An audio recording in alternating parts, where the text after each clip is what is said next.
Class 7 NCERT Chapter 12 Question 3 Explain what to understand by sexual reproduction.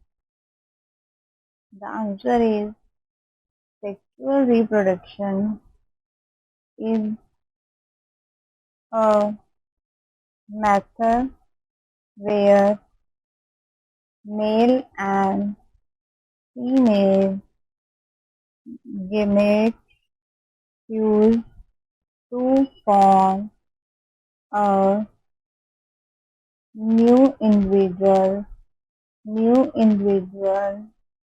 in plants, stamens, and pistils are male and female reproductive organs which bear the anthers and ovaries respectively.